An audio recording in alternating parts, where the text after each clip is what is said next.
রাসূল সাল্লাল্লাহু আলাইহি ওয়াসাল্লাম বললেন, এক মুসলমানের জন্য অপর মুসলমানের হারাম করা হয়েছে রক্তকে। কাকে? এক মুসলমান অপর মুসলমানের রক্ত প্রবাহিত করতে পারে না। আজকে আমাদের সমাজে, আমাদের দেশে, আমাদের রাষ্ট্রে এক মুসলমান অপর মুসলমানের রক্ত খেলছে কিনা? রক্ত নিচ্ছে?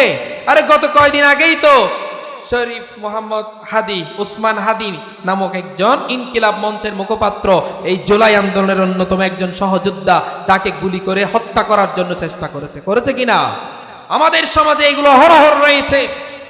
চাঁদার জন্য হত্যা করা হয়, ক্ষমতার জন্য হত্যা করা হয়, পদের জন্য হত্যা করা হয়, অমুককে নমিনেশন দেয় না কেন তার জন্য হত্যা করা হয় আমাদের সমাজে, ঠিক কিনা?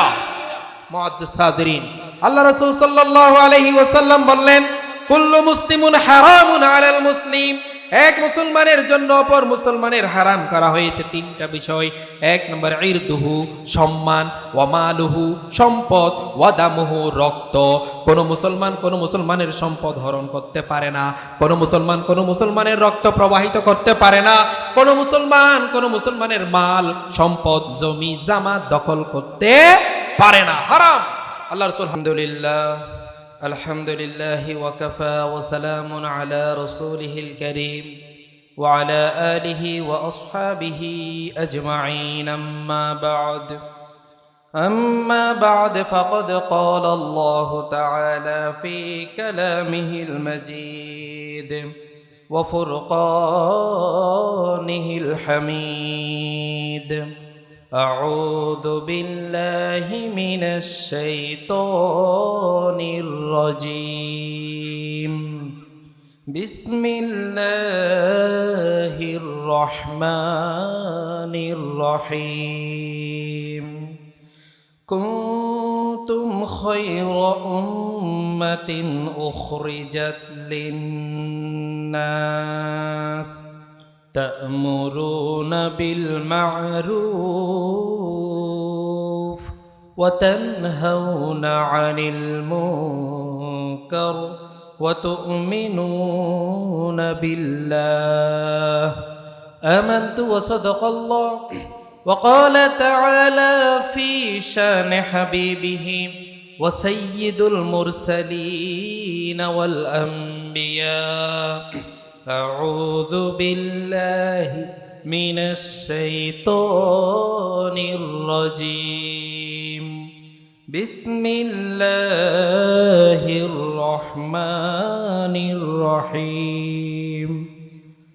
إن الله وملائكته يصلون على النبي يا أيها الذين آمنوا صلوا عليه وسلموا تسليما. صلى الله على سيدنا محمد وآله وأصحابه وسلم. اللهم صل على سيدنا مولانا محمد وعلى آل سيدنا مولانا محمد. আলহামদুলিল্লাহ, ইসলামিক আহ্বান সেন্টার কর্তৃক আয়োজিত আজকের এই 14তম তাফসিরুল কোরআন মাহফিলের সম্মানিত মুআজ্জাজ সভাপতি, বাজালিয়া হেদায়েতুল ইসলাম ফাজিল ডিগ্রি মাদ্রাসার সম্মানিত সুযোগ্য অধ্যক্ষ আলহাজ মাওলানা মোহাম্মদ নুরুল আলম সাহেব হাফিজাহুল্লাহ, মঞ্চে উপবিষ্ট আজকের এই তাফসিরুল কোরআন মাহফিলের অন্যতম আকর্ষণ, অত্র এলাকার কৃতি সন্তান, সারা জাগানো আলোচক, মোনাব চৌধুরী জামে মসজিদ বোয়ালখালীর সম্মানিত খতিব হাফেজ মাওলানা জসিম বিন হুসাইন সাহেব হাফিজাহুল্লাহ, মঞ্চে উপস্থিত আছেন হজরত মাওলানা মোহাম্মদ মুজিবুর রহমান সাহেব এবং মাওলানা মোহাম্মদ নুরুল ইসলাম ইউসুফ সাহেব হাফিজাহুল্লাহ থেকে নিয়ে হজরত উলামায়ে কেরাম, তরুণ যুবক বন্ধুগণ, বিশেষ করে ইসলামিক আহ্বান সেন্টারের সম্মানিত দায়িত্বশীল এবং জনশক্তিবৃন্দ, পূর্ব মাহালিয়ার সর্বস্তরের জনপদের সর্বস্তরের মুসলিম মিল্লা, আপনাদের সম্মানে পুনরায় পেশ করছি তাসলিম। আসসালামু আলাইকুম ওয়া রাহমাতুল্লাহি ওয়া বারাকাতুহু। মহান রব্বুল আলামিনের ইজ্জতে শুকরিয়ার মস্তক অবনত করছি, যিনি অত্যন্ত মেহেরবানি করে আমাকে এবং আমাদেরকে এত সুন্দর একটি আয়োজনে অংশগ্রহণ করার সুযোগ করে দিয়েছেন। আলহামদুলিল্লাহ। দরুদ ও সালাম পেশ করছি বিশ্ব মানবতার মুক্তির দূত হযরত মুহাম্মদ মুস্তাফা সাল্লাল্লাহু আলাইহি ওয়াসাল্লামের প্রতি, সেই সাথে সকল সাহাবায়ে কেরামদের সর্বোত্তম মর্যাদা কামনা করে আমি আমার সংক্ষিপ্ত আলোচনার দিকে অগ্রসর হচ্ছি। মুআজ্জাজ হাজিরিন, আমাদের আজকের এই আলোচনা, আজকের এই মাহফিল শুরু হয়েছে সম্ভবত আসরের নামাজের পর থেকে। নামাজের পর থেকেই অনেক ওলামায়ে কেরামগণ এখানে কথা বলেছেন, আমাদের পরে আরও কথা বলবেন, বিশেষ করে জসিম বিন হুসাইন সাহেব হাফিজাহুল্লাহ।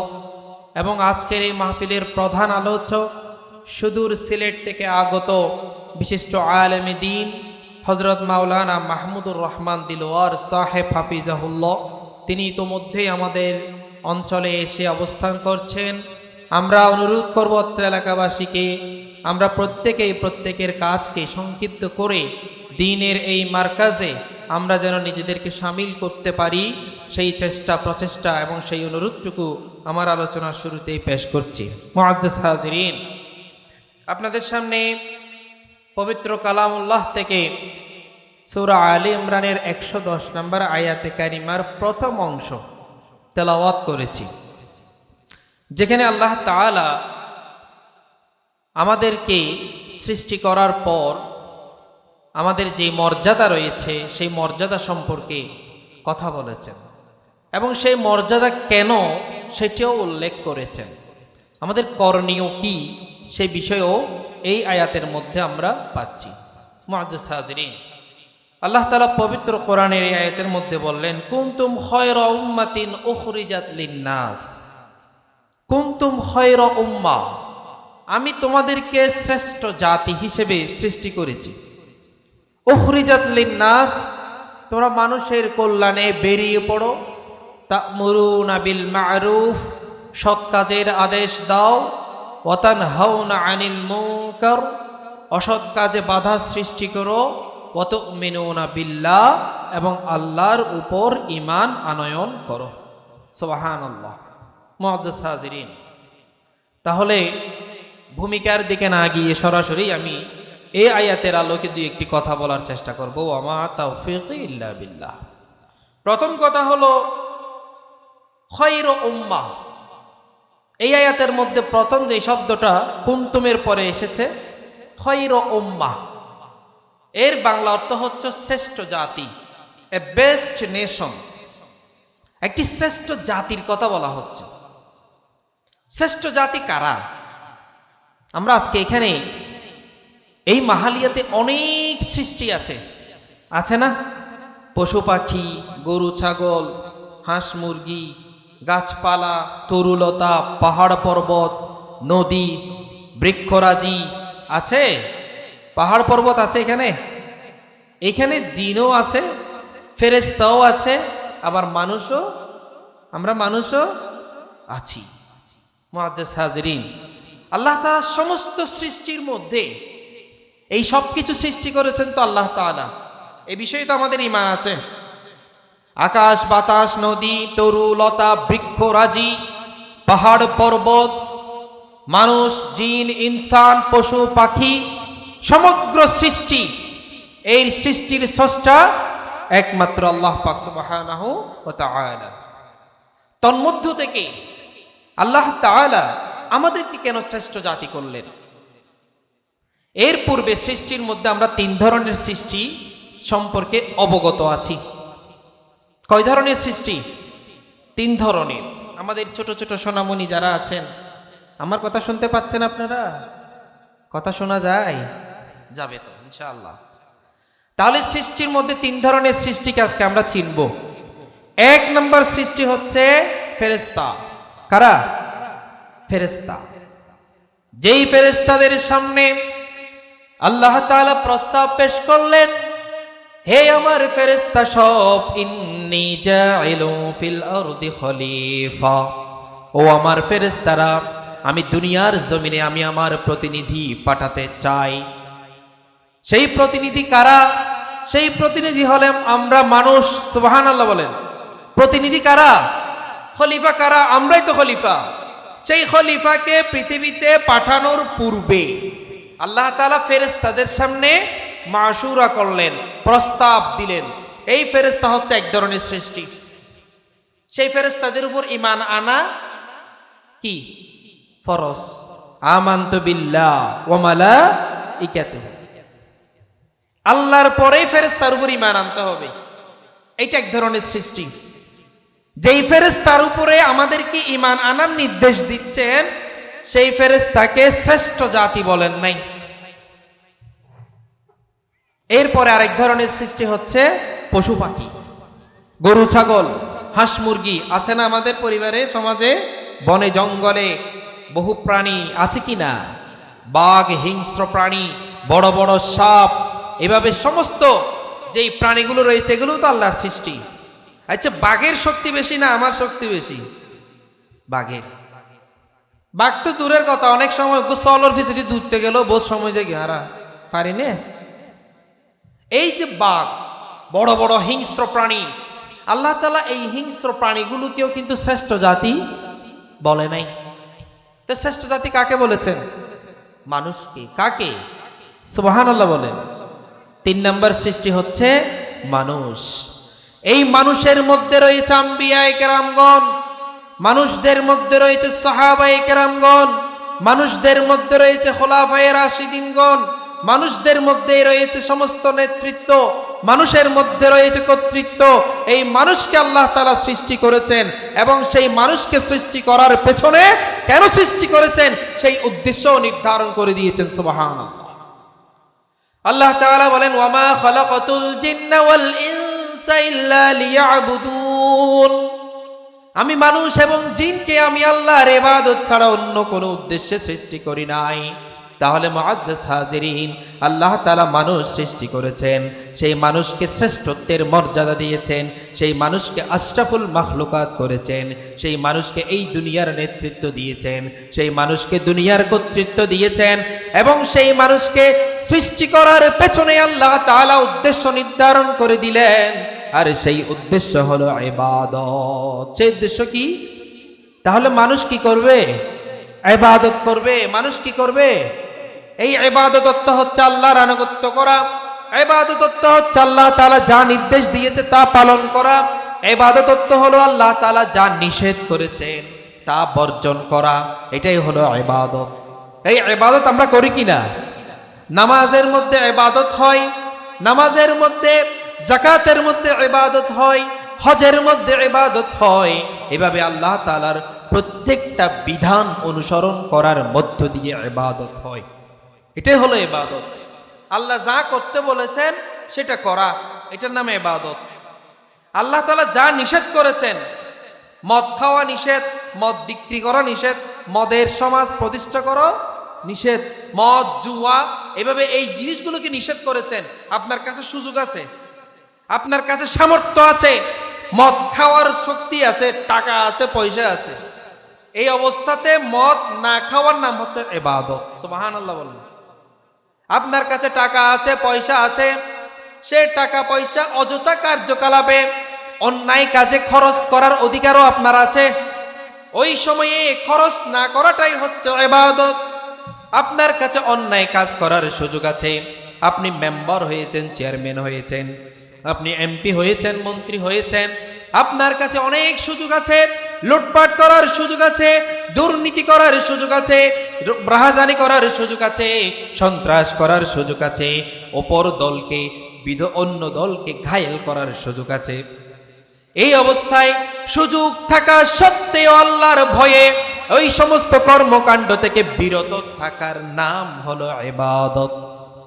বুঝতে পেরেছি ইবাদত? মুআজ্জাজ হাজিরিন, সুদ খাওয়ার সুযোগ আছে, ঘুষ খাওয়ার সুযোগ আছে, চুরি করার সুযোগ আছে, কিন্তু আল্লাহ তাআলার ভয়ে এই সমস্ত কর্মকাণ্ড থেকে বিরত থাকতে পারাটাই হচ্ছে ইবাদত। এখন আরা মনে করি যে নামাজ দোয়া পড়লে ইবাদত শুধু, তাহলে নামাজও পড়ে, গোসও খায়, সুদও খায়, চুরিও করে, লুটপাটও করে, চাঁদাবাজিও করে, করে না করে? করে। ওই বুঝি দিয়ে ইবাদত বুঝি দিয়ে আরা ইবাদত দিকে এই সুযোগ তাহা সত্ত্বেও এই সমস্ত কর্মকাণ্ড বিরত তাহার নামল দিকে ইবাদত। খাশিয়াতুল্লাহি ফিস সিররি ওয়াল আলানিয়া। আল্লাহ রাসূল সাল্লাল্লাহু আলাইহি ওয়াসাল্লাম হদে গোপনে কে দেহের কে ন দেহের এই অবস্থাত আল্লাহরে ডরানোর নামল দিকে ইবাদত, তাকওয়া। মুআজ্জাজ হাজিরিন, তাহলে আল্লাহ তাআলা তিন ধরনের সৃষ্টির কথা বলেছে আমরা উপস্থাপন করেছি। 1 নাম্বার ফেরেশতা, 2 নাম্বার পশু পাখি এবং 3 নাম্বার মানুষ। আল্লাহ তাআলা ফেরেশতাকে শ্রেষ্ঠ জাতি বলেন নাই, পশু পাখিকে শ্রেষ্ঠ জাতি বলেন নাই। হিংস্র যে হায়ানাগুলো রয়েছে সেই সমস্ত পশু, শক্তিধর পশুকে শ্রেষ্ঠ জাতি বলেন নাই, শ্রেষ্ঠ জাতি বলেছেন মানুষকে, আমরাই সেই মানুষ। সুবহানাল্লাহ। এই শ্রেষ্ঠ জাতি বলার পরে কেন শ্রেষ্ঠ জাতি বললেন, খয়রুল উম্মাহ কেন বললেন? আল্লাহ তাআলা বলেন উখরিজাত লিন্নাস, তোমাদেরকে শ্রেষ্ঠ জাতি হিসেবে আমি স্বীকৃতি দিচ্ছি। তোমাদের মধ্য থেকে আম্বিয়ায়ে কেরামগণ এসেছেন, তোমাদের মধ্য থেকে সমস্ত নেতৃত্ব এসেছেন, তোমাদের মধ্যে পিতা মাতা আত্মীয় স্বজন শিক্ষক শিক্ষিকা এই মানুষদের মধ্যে রয়েছেন। এর জন্য আল্লাহ তাআলা মানুষকে শ্রেষ্ঠ জাতি বলার পর বলা হচ্ছে উখরিজাত লিন্নাস, ও মানুষ তোমাকে শ্রেষ্ঠ জাতি বলার পরে সার্টিফিকেট দিয়েছি, সেই সার্টিফিকেট নিয়ে তুমি বসে থাকিও না, মানুষের কল্যাণে বেরিয়ে পড়ো। সুবহানাল্লাহ। উখরিজাত লিন্নাস, মানুষের জন্য বের হয়ে পড়ো। মানুষ মানুষের জন্য, মানুষ মানুষকে সেবা করবে, মানুষ মানুষের সহযোগিতা করবে, মানুষ মানুষের সাথে সৌহার্দ্যপূর্ণ আচরণ করবে, মানুষ মানুষের সাথে ভালোবাসামূলক কথা বলবে, মানুষ মানুষের সাথে হিংসা করবে না, বিদ্বেষ করবে না। আল্লাহ রাসূল সাল্লাল্লাহু আলাইহি ওয়াসাল্লাম বললেন কুল্লু মুসলিমুন হারামুন আলাল মুসলিম ইরদুহু ওয়া মালুহু ওয়া দামুহু তাকওয়া হাহুনা। রাসূল সাল্লাল্লাহু আলাইহি ওয়াসাল্লাম বললেন এক মুসলমানের জন্য অপর মুসলমানের হারাম করা হয়েছে রক্তকে। কাকে? এক মুসলমান অপর মুসলমানের রক্ত প্রবাহিত করতে পারে না। আজকে আমাদের সমাজে, আমাদের দেশে, আমাদের রাষ্ট্রে এক মুসলমান অপর মুসলমানের রক্ত খেলছে কিনা? রক্ত নিচ্ছে? আরে গত কয়দিন আগেই তো শরীফ মোহাম্মদ হাদি, উসমান হাদি নামক একজন ইনকিলাব মঞ্চের মুখপাত্র, এই জুলাই আন্দোলনের অন্যতম একজন সহযোদ্ধা, তাকে গুলি করে হত্যা করার জন্য চেষ্টা করেছে কিনা? আমাদের সমাজে এগুলো হরহর রয়েছে। চাঁদার জন্য হত্যা করা হয়, ক্ষমতার জন্য হত্যা করা হয়, পদের জন্য হত্যা করা হয়, অমুককে নমিনেশন দেয় না কেন তার জন্য হত্যা করা হয় আমাদের সমাজে, ঠিক কিনা? মুআজ্জাজ হাজিরিন, আল্লাহ রাসূল সাল্লাল্লাহু আলাইহি ওয়াসাল্লাম বললেন কুল্লু মুসলিমুন হারামুন আলাল মুসলিম, এক মুসলমানের জন্য অপর মুসলমানের হারাম করা হয়েছে 3টা বিষয়। 1 নম্বর ইরদুহু, সম্মান, ওয়া মালুহু, সম্পদ, ওয়া দামুহু, রক্ত। কোন মুসলমান কোন মুসলমানের সম্পদ হরণ করতে পারে না, কোন মুসলমান কোন মুসলমানের রক্ত প্রবাহিত করতে পারে না, কোন মুসলমান কোন মুসলমানের মাল, সম্পদ, জমি জামা দখল করতে পারে না। হারাম, আল্লাহ রাসূল হারাম করেছেন। মুআজ্জাজ হাজিরিন, তাহলে উখরিজাত লিন্নাস, মানবতার কল্যাণে বেরিয়ে পড়তে হবে। এরপরে আল্লাহ তাআলা এই আয়াতের মধ্যে বললেন কেন শ্রেষ্ঠ জাতি আমাদেরকে বলা হয়েছে। শ্রেষ্ঠ জাতি বলার কারণ বলার এরপরে বর্ণনা করেছেন তা'মুরুনা বিল মারুফ, ও আমার শ্রেষ্ঠ জাতিরা, তোমাদেরকে শ্রেষ্ঠ জাতি ঘোষণা করা হয়েছে, তাই বলে তোমরা একেবারে হামাগুড়ি দিয়ে বসে বসে দোকানে আড্ডা মারিও না, বাজারে সাজারে আড্ডা মারিও না, সময়কে নষ্ট করিও না। আল্লাহ তাআলা যেই সময়ের কসম খেয়ে বলেছিলেন ওয়াল আসর ইন্নাল ইনসানা লাফি খুসর ইল্লাল্লাযীনা আমানু ওয়া আমিলুস সলিহাত ওয়া তাওয়াসাউ বিল হাক্কি ওয়া তাওয়াসাউ বিস সবর। আল্লাহ তাআলা বলেন সময়ের শপথ, সমগ্র মানুষ ক্ষতির মধ্যে নিমজ্জিত। ইল্লাল্লাযীনা আমানু, যারা ঈমান এনেছে তারা ছাড়া, ওয়া আমিলুস সলিহাত, এবং যারা সৎ কাজ করেছেন তারা ছাড়া, ওয়া তাওয়াসাউ বিল হক, যারা সত্যের দিকে মানুষকে আহ্বান করেছেন, সত্যের দিকে মানুষকে উদ্বুদ্ধ করেছেন, সত্য কথা মানুষের কাছে পৌঁছে দেওয়ার জন্য তাফসীরুল কোরআন মাহফিল করছেন, এগুলো তো সব সত্য কথার হকের অংশ। ওয়া তাওয়াসাউ বিস-সবর এবং ধৈর্য ধারণ করেছেন। এই 4 শ্রেণী ছাড়া ইন্নাল ইনসানা লাফি খুসর, সমগ্র মানুষ ক্ষতির মধ্যে নিমজ্জিত। সমগ্র মানুষ ক্ষতির মধ্যে নিমজ্জিত। সেই সময়কে নষ্ট করা যাবে না। আজকে আমরা সময় নষ্ট করতেছি দোকানে, পাটে, আড্ডায়, মেলায়। এইটা মাহফিলের ঘোষণা হয়েছে তাফসীরুল কোরআন মাহফিল, আমি পুরো লিফলেট ঘেটে দেখলাম, একটাতেও কিন্তু কোনো জায়গায় এখানে মেলার কথা উল্লেখ নেই। আছে? আপনারা পোস্টার দেখেছেন? ফসারাইতে মাহফিল, সলদ্দে মেলা। আর সমাজ এখন প্রচার হয় একটা, হয় আরেকটা। পৃথিবীতে কোরআন নাজিল হয়েছে কোরআন দ্বারা সমাজ পরিচালনা করার জন্য, রাষ্ট্র পরিচালনা করার জন্য, মানব জাতির জীবন পরিচালনা করার জন্য। আর সেই কোরআন শরীফের একটা মসজিদে তাকে মিজাটকে রেখে জুজন বান্ধি রেখে মানুষ মরলে কুলি এনে ফরে, ঠিক কিনা? মুআজ্জাজ হাজিরিন, আমাদের এই কোরআন থেকে সব কিছু হতে হবে যেভাবে আল্লাহ তাআলা বলেছেন সেই আলোকে। এর জন্য বলছিলাম তা'মুরুনা বিল মা'রুফ, সৎ কাজের আদেশ দিতে হবে। কি দিতে হবে? 1 নাম্বার সৎ কাজের আদেশ দিতে হবে। 2 নাম্বার ওয়া তানহাউনা আনিল মুনকার, অসৎ কাজ হতে বাধা প্রদান করতে হবে। 3 নাম্বার ওয়া তু'মিনুনা বিল্লাহ, এবং আল্লাহর প্রতি ঈমান আনতে হবে। এই 3টা কাজ করতে পারলে খায়রুল উম্মাহ, শ্রেষ্ঠ জাতি। তাহলে শ্রেষ্ঠ জাতি হওয়ার জন্য কাজ কয়টা বলেছি? 3টা। 1 নাম্বার সৎ কাজের আদেশ দেওয়া। এই সৎ কাজের আদেশ কোথায় দিবেন? প্রথমে নিজের নফসকে দিতে হবে। কাকে? নিজের নফসকে সৎ কাজের আদেশ দিতে হবে। এরপরে পরিবারের মধ্যে সৎ কাজের আদেশ দিতে হবে। আল্লাহ তাআলা বলেন কু আনফুসাকুম ওয়া আহলিকুম নার, হে ঈমানদারেরা তোমরা শুধু জাহান্নাম থেকে বাঁচিও না, তোমাদের পরিবারকেও জাহান্নাম থেকে বাঁচাও। এটাও সৎ কাজ।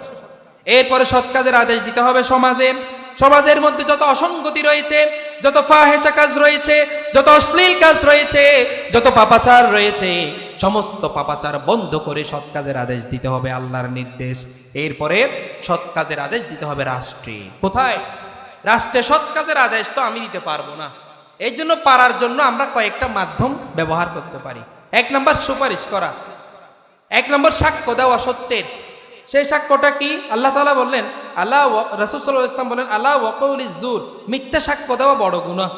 এরপর আল্লাহ তাআলা বলেন, ইন্নাল্লাহা ইয়া'মুরুকুম আন তুআদ্দুল আমানাতি ইলা আহলিহা, তোমার সত্য সাক্ষ্য ন্যায়সঙ্গত যোগ্য ব্যক্তির কাছে উপস্থাপন করো। তাহলে আমরা এই সাক্ষ্যকে পলিটিক্যাল ভাষায় বলি ভোট। পলিটিক্যাল ভাষায় কি বলি? ভোট। এটা ইসলামী শরীয়তের ভাষা হচ্ছে সাক্ষ্য দেওয়া। সেই সাক্ষ্য দেওয়াটা আমানত, ভোট দেওয়াটা আমানত। এই আমানত কাকে দিতে হবে? আল্লাহ তাআলা বললেন ইলা আহলিহা, আমানাতি ইলা আহলিহা, যোগ্য ব্যক্তির কাছে সেই আমানতটা পৌঁছে দেওয়া। এটা হচ্ছে সৎ কাজের একটি উল্লেখযোগ্য রাষ্ট্রীয় কাজ। এরপর মুআজ্জাজ হাজিরিন, 2 নাম্বার সুপারিশ করা, সৎ কাজের সুপারিশ করা এবং সৎ ব্যক্তিকে নেতৃত্ব দেওয়ার জন্য, সৎ ব্যক্তিকে বাছাই করার জন্য সুপারিশ করা। এ বিষয়ে কোরআন হাদিসের রেফারেন্স আমার কাছে আছে, সময় আমার কাছে নাই। এরপরে 3 নাম্বার হচ্ছে প্রতিনিধি নির্বাচন করা। আপনি আমি তো সবাই সৎ কাজ করতে পারবো না, রাষ্ট্রের মধ্যে একজন প্রতিনিধি নির্বাচন করতে হবে। যে ব্যাপারে আল্লাহ রাসূল সাল্লাল্লাহু আলাইহি ওয়াসাল্লাম বললেন, আলা ফাকুল্লুকুম রাঈন ওয়া কুল্লুকুম মাসউলিন আন রাঈয়াতিহি, তোমরা প্রত্যেকেই দায়িত্বশীল এবং তোমাদের সেই দায়িত্ব সম্পর্কে যথাযথ দায়িত্বশীল নির্বাচন করতে পেরেছো কিনা সেই ব্যাপারে কালকে আমাদের কঠিন ময়দানে আল্লাহ তাআলার কাছে জবাবদিহিতা করতে হবে। জবাবদিহিতা করতে হবে। মুআজ্জাজ হাজিরিন, এই ছিল সৎ কাজ। আমাদেরকে সৎ কাজ করতে হবে, অসৎ কাজে বাধা সৃষ্টি করতে হবে। যেখানে মারামারি হাঙ্গা দাঙ্গামা হবে, যেখানে রাহাজানি হবে, যেখানে লুটপাট হবে, যেখানে দুর্নীতি হবে, যেখানে সন্ত্রাসী কর্মকাণ্ড হবে, সেই সমস্ত কর্মকাণ্ডে আমাদের প্রত্যেককে বাধার সৃষ্টি করতে হবে। এটা আল্লাহ রাসূল সাল্লাল্লাহু আলাইহি ওয়াসাল্লামের নির্দেশ। মুআজ্জাজ হাজিরিন, সবচেয়ে সর্বপরিচিত একটি হাদিস, রাসূল সাল্লাল্লাহু আলাইহি ওয়াসাল্লাম বললেন, মান রাআ মিনকুম মুনকারান ফালইয়ুগাইয়িরহু বিয়াদিহি, যদি কোনো অন্যায় হয়, যদি কোনো অপসংস্কৃতি চলে, যদি কোনো বেহায়াপনা সমাজের মধ্যে চলে, সর্বপ্রথম তুমি হাত দ্বারা বাধা দিবে। কি দ্বারা বাধা দিবে? হাত দ্বারা। এরপর আল্লাহ রাসূল বলেন, ফাইন লাম ইস্তাতি ফাবিলিসানিহি, যদি হাত দ্বারা বাধা দেওয়ার শক্তি তোমার কাছে না থাকে, মামলা মোকদ্দমার ভয় যদি থাকে, তোমার বিরুদ্ধে ষড়যন্ত্র করার পরিকল্পনা সন্দেহ যদি তোমার ভিতরে থাকে, ফাবিলিসানিহি, জিহ্বা দ্বারা বাধা দেওয়া। কি দেওয়া? ও মারামারি নগজ্য, ঝগড়া ফাসাদ নগজ্য, ফাহাশা কাজ নগজ্য, বেহায়াপনা নগজ্য, মুখদিন ওয়া করিবা। আল্লাহ রাসূল হদ্দে সুবহানাল্লাহ। এরপরে ফাইন লাম ইয়াস্তাতি ফাবিকলবিহি, যদি জিহ্বা দ্বারা মুখে হইতে ভয় ফন ডরন, হ্যাঁ অন্যায় কার হাসল দেরিয়ান হইতে গেলে সমস্যা বাবা রাতিয়ে আরে মারে দিতে পারে, এই ধরনের আতঙ্ক যদি তাহে ফাবিকলবিহি, অন্তর দ্বারা সেই অন্যায় কাজকে ঘৃণা করতে হবে, এটা আল্লাহ রাসূলের নির্দেশ। তবে ওয়াযালিকা আদআফুল ঈমান, অন্তর দ্বারা যে অসৎ কাজকে অন্যায় কাজকে আপনি ঘৃণা করতেছেন, এটা ঈমানের দুর্বলতম স্তর। আল্লাহ তাআলা আমাকে এবং আমাদের প্রত্যেককে বোঝার তৌফিক দান করুন। ওয়া মা আলাইনা ইল্লাল বালাগ। আসসালামু আলাইকুম ওয়া রাহমাতুল্লাহি ওয়া বারাকাতুহু।